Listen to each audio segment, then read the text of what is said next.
Mangwanani akanaka vedare tinokuchingamidzai zvekare kune chimwe chirongwa pano paZim Facebook Secrets and Confessions. Tadzoka zvekare nemamwe mamessages. Rekedzei tibva tapinda mumamessages edu atadzoka takakubatirai. Pane imwe meseji iyo yandakatumidzirwa ichibva kuna vanzvadzi vedu. Iyo meseji yacho yakamira sekudai so: hanzi makadi zvenyu mukoma, ndinokumbirawo kuti munge muchindiposterawo nyaya yangu makavikawo chitupa changu. I cannot take it anymore because upenyu hwacho hwandiri kurarama hunorwadza. Handina kana kumbogara ndakafungidzira kuti ndikararamawo upenyu hunorwadza nenzira dzakadai so. Ndaigara ndichingonzwa vamwe vachitaura kuti kana ukangotanga kuenda kun'anga chete ndo panenge patotangirawo maproblems ako. Iniwo ndakatofara pandakaonawo zvangu zvaita, ndikazviudza kuti at least zvangu zvaita. Now ndava kukwanisawo kurarama upenyu hwakanaka semunhu anenge aine mari yake, ndisina kana munhu wandinenge ndichimbonetsana naye. So zvava kuitika kwandiri right now ndezvekudai so. Ndinogara ndichinzwa mavoices evanhu vanenge vachitaura, kunzwa mavoices emadhimoni chaiwo anenge achitaura, uye zvekare kana huri usiku sezviya zviya, semunhu wekutiwo ndine zvakawanda zvandakaona nemishonga yose iyo yandinoshandisa, ndinotonzwa kana varoyi chaivo vanenge vachidarika nepamba pangu vachitoenda kwavanenge vachienda, vanotodarikawo nepamba kuti vange vachindiseka. Vanhu ava zvavanowanzokuita, vanouya vobva vamira padhuze nepahwindo apa pandinenge ndakarara mubedroom. Izvi pazvinowanzokuitika it will be somewhere kuma 3 am ndo pavanowanzokudarika vachindiseka. Vanenge vachindiseka nekuda kwekuti paya pandinozama kunamata ndinobva ndatorangaridzwa nerimwe voisi mumwoyo mangu rinongotaura neni, mumwoyo mangu robva randirangaridza kuti iwe nhasi wava kuda kutanga kunamata, ko pawakauya kwandiri handina kukuudza here kuti haufaniri kuti unge uchizonamata nekuti nechekare mweya wako watova wangu.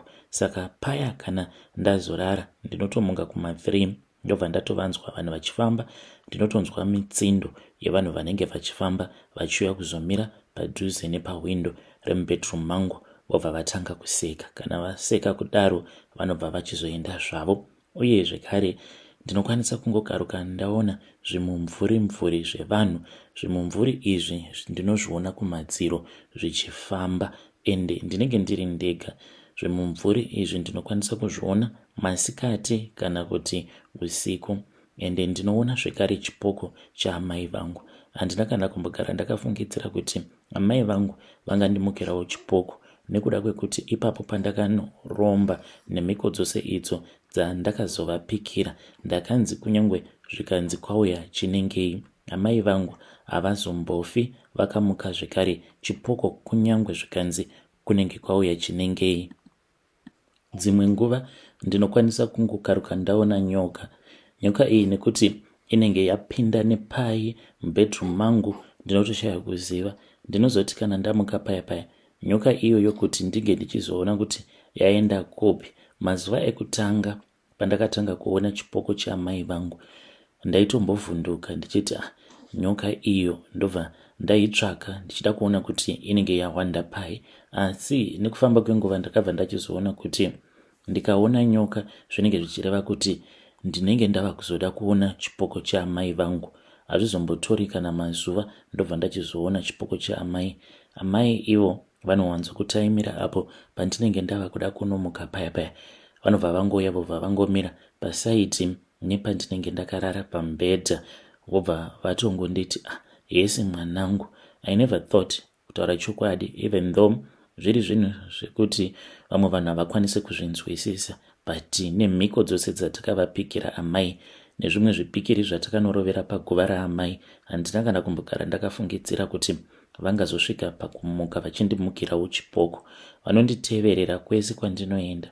Dzimwe nguva ndinokwanisa kutoti ndichitodhiraivha motikari yangu ndobva ndatongotarisa ndobva ndatoona kutoti kupassenger seat amai vanenge variko vakagara zvavo, and she hates me a lot. Nhasi chaiye mukoma ndisati ndakusenderai confession iyi, ndati zvangu ndiri panze ndichimborohwa nezvimhepo, pandazoti ndinge ndichidzokera mumba kwava kunorovera padoor frame ndarwadziwa zvisingaiti. But even though ndarwadziwa ndazoti ndichinogara pasi ndopandabva ndafunga kuti kuswera nezuro ndakarota hope. Saka hope idzi dzandakarota amai vangu vainge vachindimhanyisa ndiri kuhope ikoko, vainge vakabata banga ndokubva ndachizodonera pasi. Mushure mekunge ndadonera pasi ndokubva vachizotanga kundicheka ndichiridza mhere. Saka kuhope ikoko pacho pavakandicheka ndipo futi pandazokuvara. Iko zvino zvipakatozvimba and it is not a coincidence. Ndinozviziva kuti chipoko chaamai vangu icho chiri kutoda kutondipengesa. Zvino iniwo ndine mishonga iyo yandakanzi ndiyo yandinofanira kuti ndinge ndichizoshandisa kana ndisingadi kuzopengesewa nechipoko chaamai vangu, nekuda kwekuti amai vakanditsamwira. Zvino mishonga iyoyo yandinoshandisa zvekare ndo inoita kuti ndinge ndichizoona varoyi, kunzwa varoyi nezvimwe zvinhu zvinozvifambira hazvo usiku.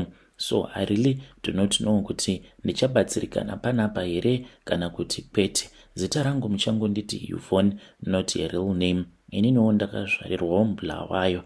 Ndakazouyawo kunoku kuJohannesburg pandainge ndava ne22 years. So mushure mekunge ndaona kuti life yainge yakatooma, I was running away from poverty because my stepfather was very abusive. Ndokubva ndachizoita munyama wekuti mushure mekunge ndamitisiwa ndakunogara nemurume wangu, iye ainge achiri kugara nemaparents ake. My father-in-law vakabva vatanga kundichiva and pandakangovaramba chete vakabva vatanga kundishungurudza. Mhuri yose ndokubva yatanga kundishungurudza pandakaona kuti he was trying to abuse me. Dzimwe nguva vachitondipindira kunyange ndiri mubath ndichigeza ndoridza mhere. Murume wangu ozouyawo vati, asi baba muri kuda kumboita sei? Ndikabva ndachizongotiza.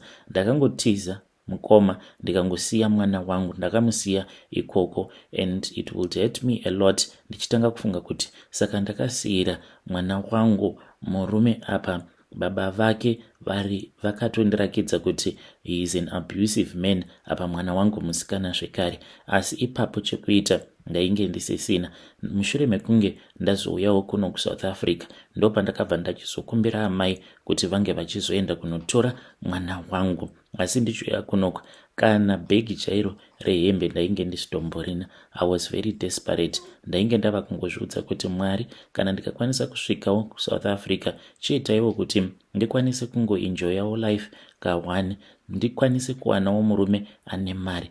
At least kana ndikakwanisawo kuwana kana muSouth African zvinenge zviri nani, munhu anokwanisa kuzondichengeta.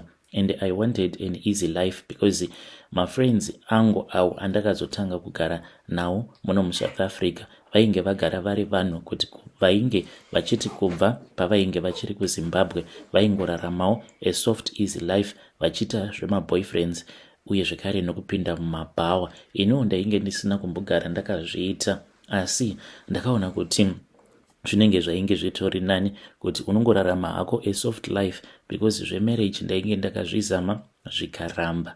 At first ndakambozama mukoma kuti ndinge ndichiraramawo upenyu hwakanaka. Friend yangu, even though iye ainge achiita zvekupinda mumaclubs, but akandibatsira ndokubva achizonditsvakirawo basa. Akanditsvakira basa kuno umwe muSomalian waainge achiziva. muSomalian uyu ainge aine restaurant yake. Ndingangoti ndichitanga kushandapo parestaurant ipapo zvinhu zvainge zvakaoma. It was like hell. Apa painge pasina kana nguva dzekunzi munotanga basa nenguva dzakati. muSomalian uyu ainguya okutora kubva kumba, sometimes even kuma6 otanga aenda newe kumba kwake ombonoshanda samaid because parestaurant pacho ipapo tainge tichivhura na9.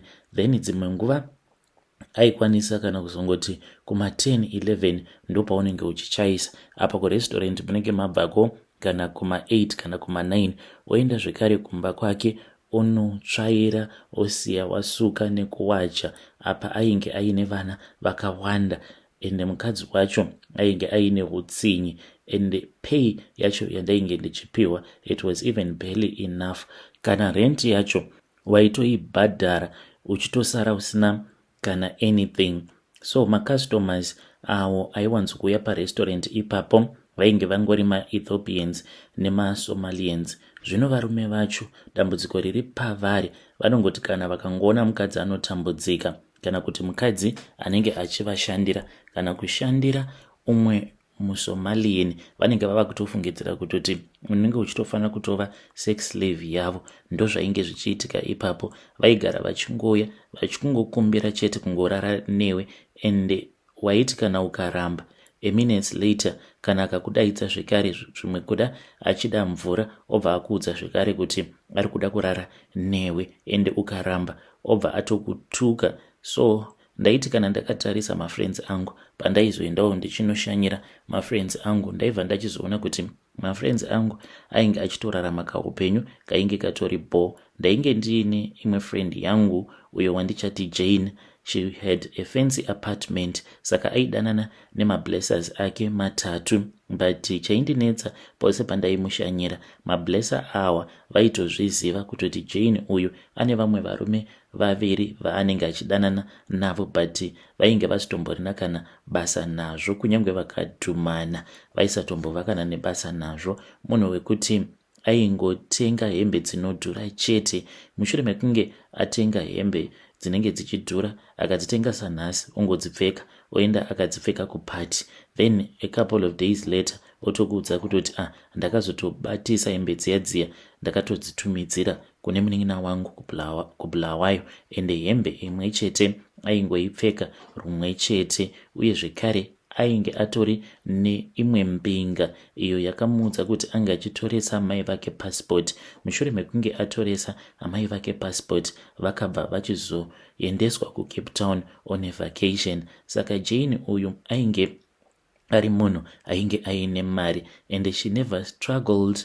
Munhu ainge akatoroorwa, but still akaroorwa kudaro. Murume wacho aitombomupa mukana wekuti ange achitosara nembinga dzake, kutoziva kutoti mukadzi wangu nhasi anenge atori nomumwe murume muapartment imomo ainge achigara naJane. Saka murume wake uyu aiva munhu ainge asingaende kubasa permanently, achingoitawo zvemapiece jobs, ende wainyatsokuona kutoti pane zvaainge akamuita iye murume wacho iyeye. So after that was when pandakangoramba ndichingomubvunza kuti ko iye ainge achimbozvifambisa sei kuti murume wake anotozviziva kuti anoita zvemablesser, but dzimwe nguva anotombomudzinga pamba obva amuti chimboenda unogara kulocation, apa achisiya mukadzi ari ega mucomplex, so that ange achizokwanisa kuzova nembinga dzake. Akazondiudza hake, but mukoma dai ndakaziva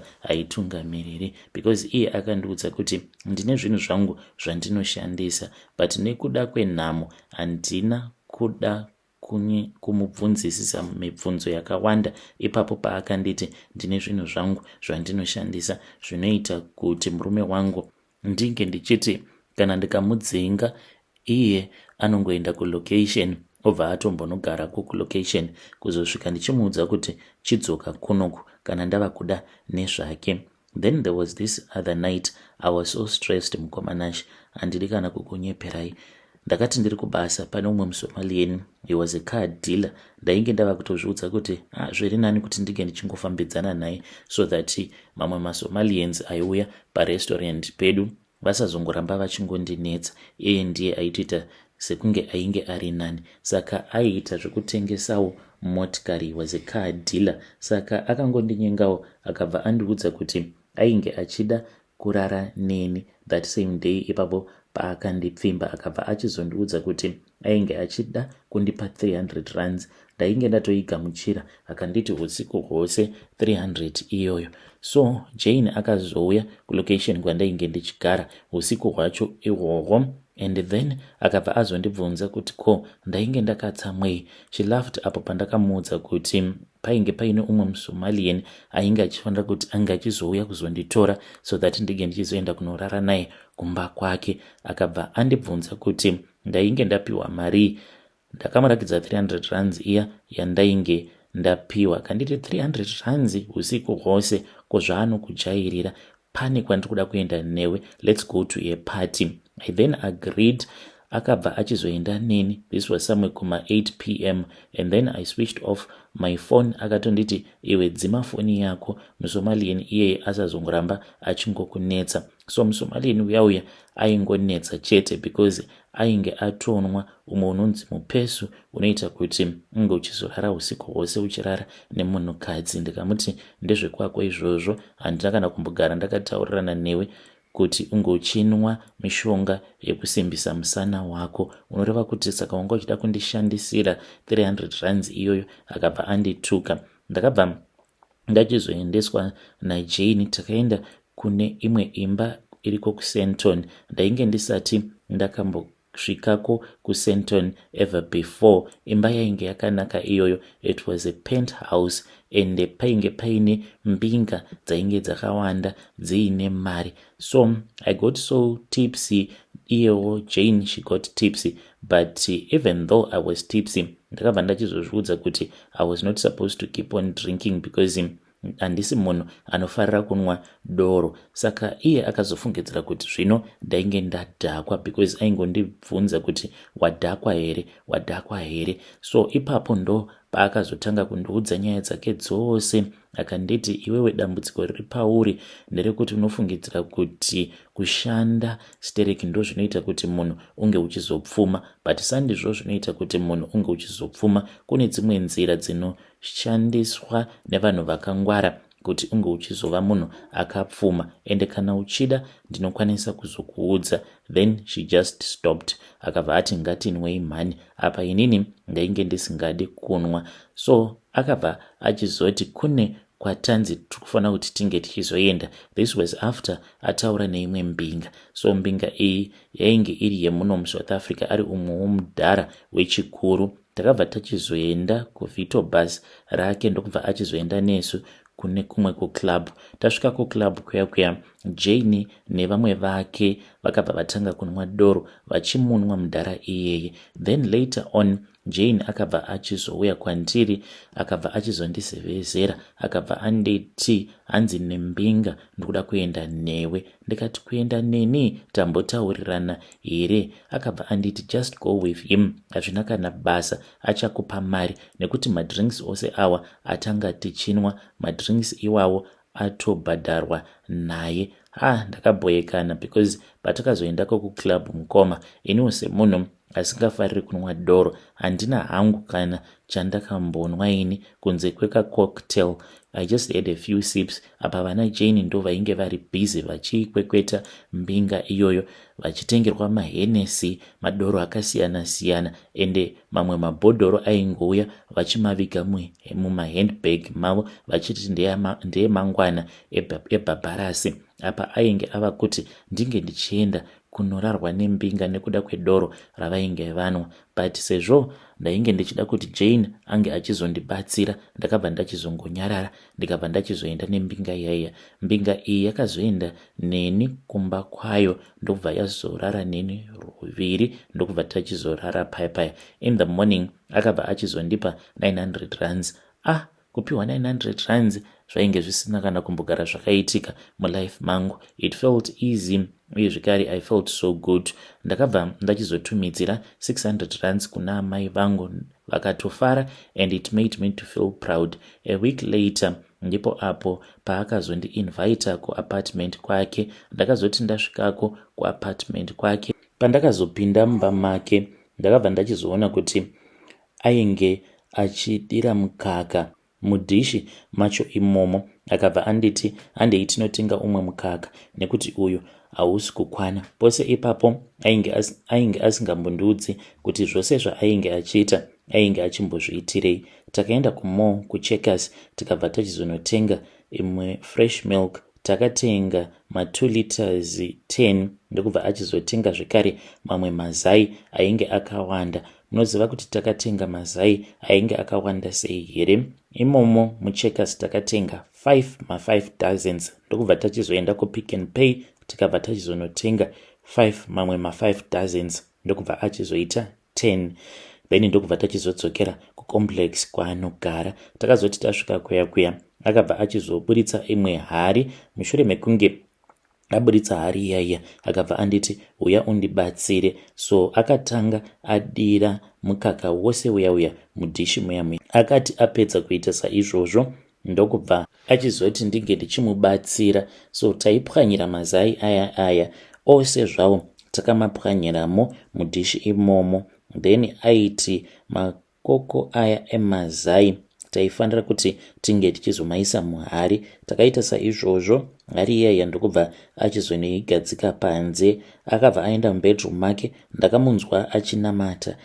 Then akati apedza kuita saizvozvo akabuda mubedroom make. Ainge ari musvo asi ainge aine chuma icho chaainge akasungirira muchiuno make. Akabva anditi handei panze. Takabva tachizoenda panze ndokubva achizobatidza moto pabrai area. Akabva achizotora makoko ose aya emazai ndokubva achizotanga kumapisa. Akabva achizotora madota acho akabva atanga kugeza. Akageza aripo panze palon. Apedza kugeza akabva achizopinda mumba. Akabva ati ainge achida kuti ndinge ndichimubatsira kutakura dhishi riya kuenda naro palon. Takaita saizvozvo. Then ndokubva achizopindamo mudhishi kwava kutanga kugeza. Akageza for about 30 minutes. Apedza kuita saizvozvo kwava kudzoka zvekare akaenda kubedroom akanotora zvipfeko zvake zvose zvemukati kwava kunozviwacha nemukaka nemazai acho iwawo akazvisiya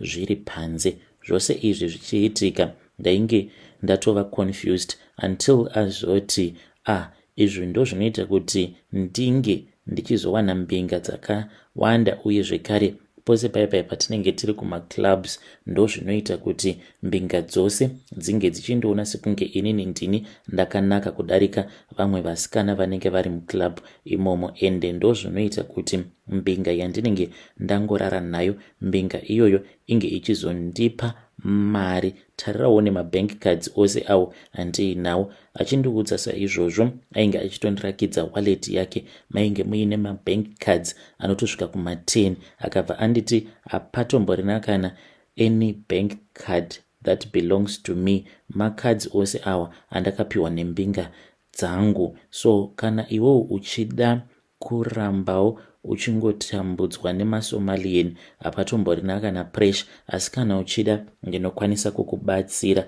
ende unokwanisa kuzotowana varume vanenge vaine mari. Haudi here kuti unge uchizogarawo kunoku kuma apartments kuno kune runyararo.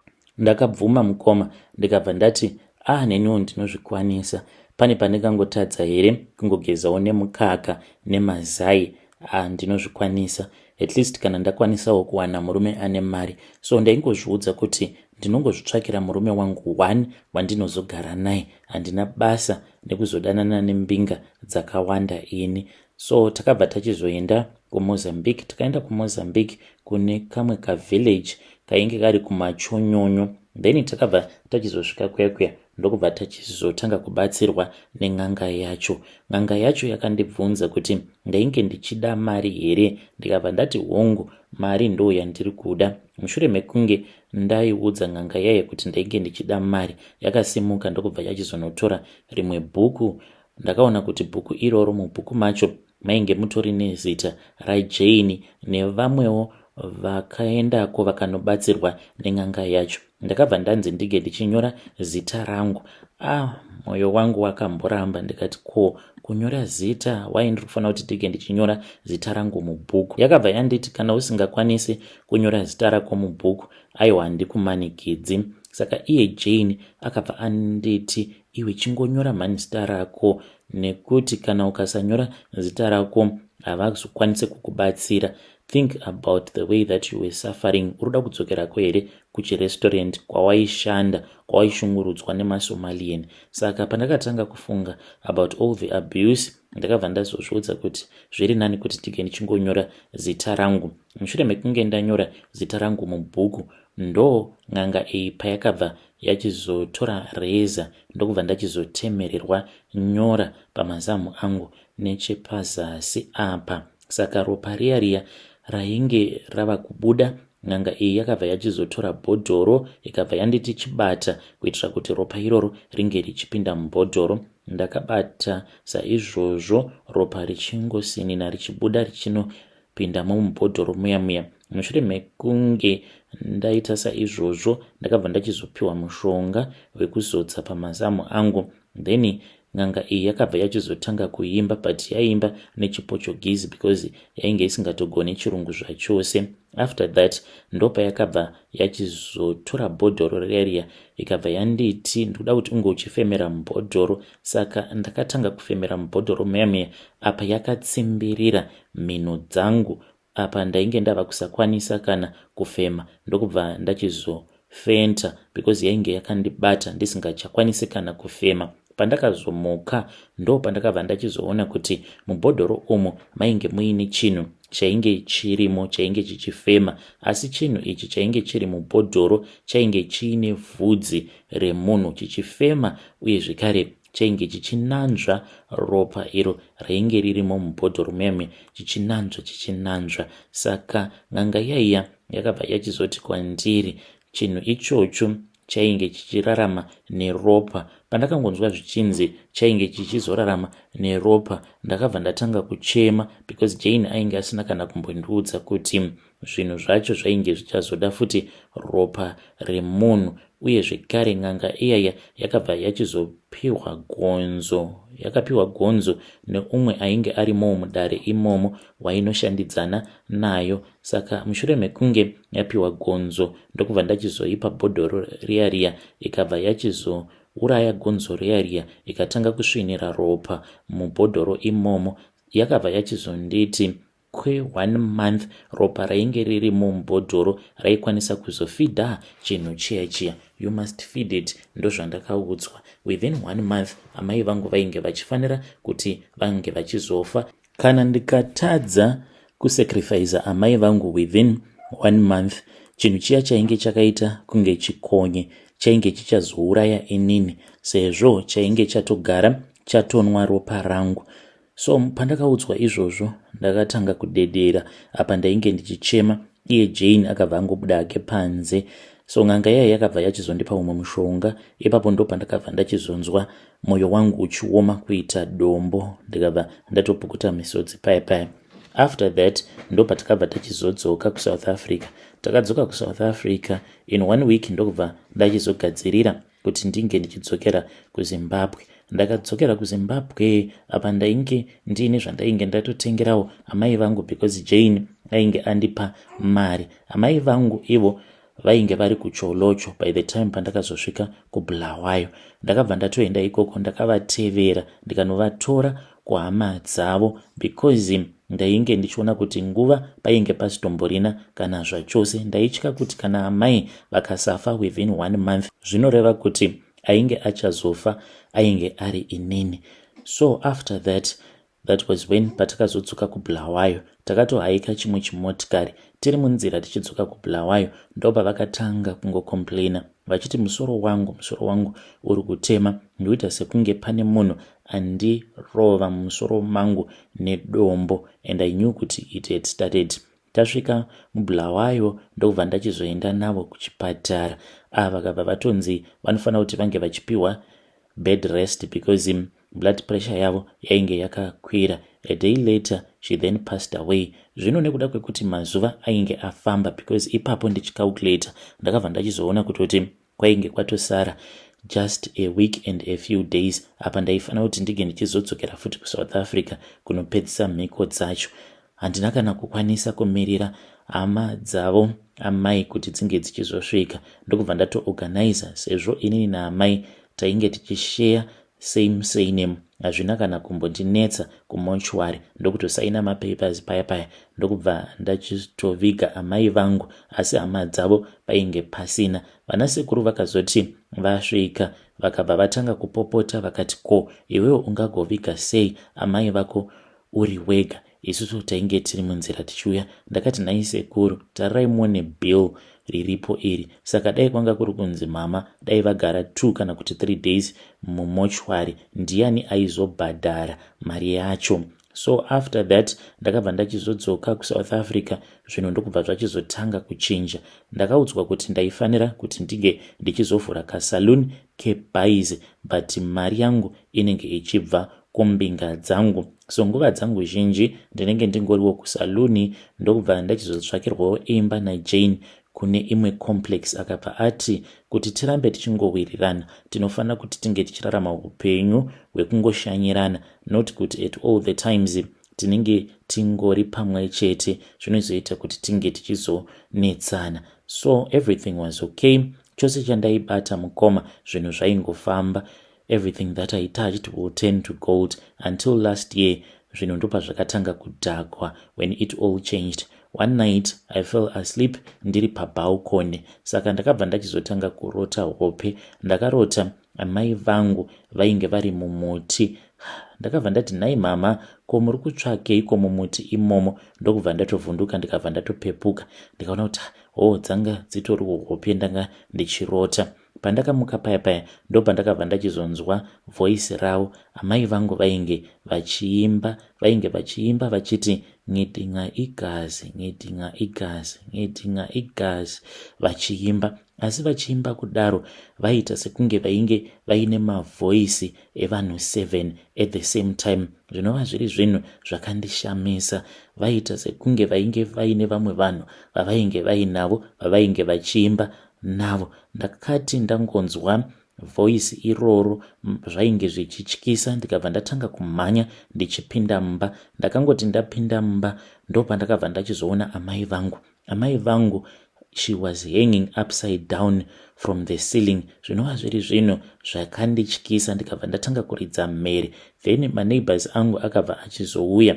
Sezvo ndainge ndakabata bhotoro redoro vakangofungidzira kuti zvimwe kuda ndakadhakwa apo pandakavaudza kuti ndainge ndaona mbavha. Saka masecurity, they looked at the security footage, havana kana chavakaona. So nyaya iripo mukoma ndeyekuti pari kutodiwa ropa. Bhodhoro iri riri kuda ropa, saka bhodhoro iro riri kugara richindirakidza mufananidzo wasisi vangu, saka riri kutoda ropa remai sister. And handizivi kuti ndoita sei. Ndakataura naJane akabva anditi, iwe, what does your sister's life mean to you? Just sacrifice your sister and move on. Haana kana kumboita hanya nazvo, akatomboita mazuva akandibloka. Ende kuti ndike ndichisacrifice sister yangu handisi kuda, because pandakanotora bhodhoro iri sandizvo zvatakawirirana. Apa ndiri kutya futi kuti bhodhoro racho sezvo rakatombodya ropa rangu, chinhu ichocho chinogaramo mubhodhoro chakaita chikonye uye zvikari chiine vhudzi rakaita seremunhu chakatombonwa ropa rangu. Ndava kutya kuti chinokwanisa kuzondiuraya inini. Jane wacho ava kungondipa cold shoulders. Handizivi kana ndichikwanisa kubatsirikana kana kuine vekumasowe vanokwanisa kundibatsira. Vedare ndo message iyo yandakatumidzirwa ichibva kuna vanzvadzi vedu. Zvakangoma hazvo vedu we. Strange things indeed they do happen in this world. Ngatizamei kuti tinge tichitaura navo mucomment section. Kune vaya vana madzibaba vanenge vachiti uyo ndikuda kumubatsira uyu, problem iripo ndeyekuti vaya vacho vanenge vakaromba vanozodzoka futi vachicomplain vachiti, ko munhu wenyu mukomanashi izva ava kundibvunza kuti ko iwewo kwawakaenda kunoromba ndekupi. Ava kutoda madirections ikoko. Apa munhu anenge auya kuinbox achiti inini ndinobatsira, ndiri muprofita, but at the end of the day ava kuda kutanga kufeya kuti iwewo wakaenda ukanoromba kupi. Saka shungu dzedu dzinenge dziri dzekuti tinge tichiexposa vanenge vakaromba, so that vange vachizosiyana nawo mabasa acho, not kuti nemiwo munge muchizoromba.